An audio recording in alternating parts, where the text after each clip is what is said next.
नमस्कार हिंदुस्तान। मैं हर्षवर्धन सिंह, आप देख रहे हैं सीआर लाइव। आइए प्रकाश डालते हैं आज की मुख्य खबरों पर। ग्वालियर हाई कोर्ट में पहाड़ियों पर हो रहे कब्जों से जुड़े मामले में अहम सुनवाई हुई। इस दौरान हाई कोर्ट ने कहा कि जब जबलपुर के मदन महल इलाके की पहाड़ी को अतिक्रमण मुक्त कर वहां सुंदरता विकसित की जा सकती है, तो ग्वालियर की सत्यनारायण की टेकरी पहाड़ी पर इस तरह का काम करने में आखिर सरकार को क्या परेशानी पेश आ रही है। हाई कोर्ट ने यह सवाल प्रदेश सरकार से पूछा है। हाई कोर्ट ने कहा कि ऐतिहासिक और प्राचीन महत्व की सत्यनारायण की टेकरी पर अतिक्रमण दिनों दिन फैलता जा रहा है। असल में क्या, सत्यनारायण टेकरी जो है एक बहुत पुराना प्राचीन स्थल है और वो स्टेट टाइम का है। State time that was a watching tower, मतलब स्टेट टाइम में उस पर नज़र रखने के लिए कोई दुश्मन आ रहा है क्या, जब शहर के बाहर जो बना जाए तो वॉचिंग टावर था, तो स्टेट टाइम से था। उसके बाद जैसे ये स्टेट मर्ज हुआ तो लोगों ने उस पर अतिक्रमण करना शुरू कर दिया और वहाँ एक बहुत अच्छा मंदिर बना हुआ सत्यनारायण का मंदिर, और उस मंदिर के साथ साथ कई और मंदिर बने हुए हैं जो अपने हिंदू धर्म के मान्यता है, लोग उसमें जाते हैं। अब उसके बाद क्या हुआ कि वहाँ उस पर अतिक्रमण शुरू हुआ और अतिक्रमण इस सीमा तक शुरू हो गया कि वहाँ मतलब 4 व्हीलर को जाना मुश्किल पड़ गया, और जो मंदिर के जो संत महात्मा जो थे, जो वहाँ रहते थे मंदिर में, उनको भगाना शुरू कर दिया, उनकी मारपीट करना शुरू कर दिया, तुम यहाँ से भागो। और मंदिर की आसपास जितनी भी ज़मीन थी सब वहाँ कोई एक पार्षद हैं उनके उनने उसको 10-20 हज़ार रुपये में नोटरी लेके बनवाना शुरू कर दिया। पूरा अतिक्रमण मतलब कम्प्लीटली हो गया।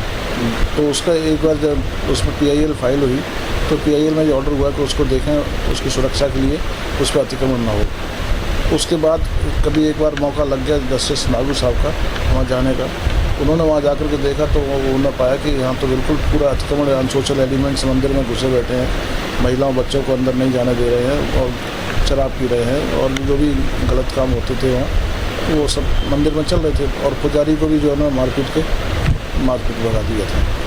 पुजारी बड़ी मुश्किल से वहाँ अपना सर्वाइव कर रहा था, तो उन्होंने डायरेक्शन दिया कि इसको एक सोमोटो PIL के रूप में इसको रजिस्टर करें। उन्होंने रजिस्ट्रार को डायरेक्शन दिया, रजिस्ट्रार ने उस पर लेकर के एप्लीकेशन मतलब पिटीशन टाइप की बनी, तो उस पर से डायरेक्शन दिया स्टेट को कि भाई इसमें बताइए इस सत्यनारायण की टेकरी जो प्राचीन स्मारक है तो इसको सुरक्षित करने के लिए आपने क्या उपाय किया है। तो पिटीशन पेंडिंग पड़ी रही काफ़ी दिन तक। अभी बीच में जब पता लगा कि वो जो पुजारी था उसकी फिर उन लोगों ने जो असामाजिक तत्व ने मारपीट कर दी, वो फिर रिपोर्ट लेकर पुलिस थाने पे गया। वो जब थाने पे गया तो मुझसे संपर्क किया, तो फिर वो जो पुरानी वाली जो पिटीशन थी उसमें एक शीघ्र सुनवाई का आवेदन लेके कोर्ट को कहा कि साहब इसमें सुनवाई करें। तो कोर्ट ने सुनवाई करने का स्टेट गवर्नमेंट को और आर्कियोलॉजिकल डिपार्टमेंट को सबको ये डायरेक्शन दिया कि आप लोग बताइए स्कीम क्या है आपके पास इसको विकसित करने के लिए, क्योंकि आर्कियोलॉजिकल मॉन्यूमेंट्स है और ये ऐतिहासिक महत्व की जगह है, इसको विकसित करने के लिए आपके पास क्या क्या प्रोजेक्ट हैं। तो अभी लास्ट डेट पे स्टेट गवर्नमेंट ने कहा कि हम स्कीम बता रहे हैं, तो उन्होंने अपना कुछ प्रोजेक्ट दिया है कि हमने ये सोचा है। अब उन्होंने कहा इसका आप एक्ट अपॉन कैसे करेंगे इसको बताइए। तो वो सिचुएशन अभी चल रही है। अभी इनका गवर्नमेंट का रिप्लाई आ गया है, लेकिन अभी दूसरा रिप्लाई भी आना अभी बाकी है। कुछ उदाहरण दिया है जबलपुर का क्या?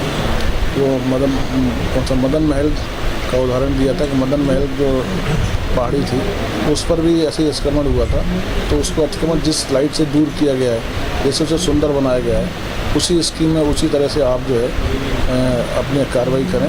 उनको एक गाइडलाइंस दी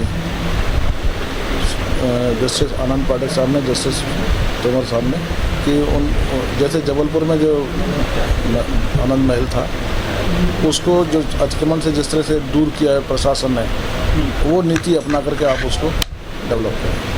अगली सुनवाई 2 हफ्ते बाद आ जाए।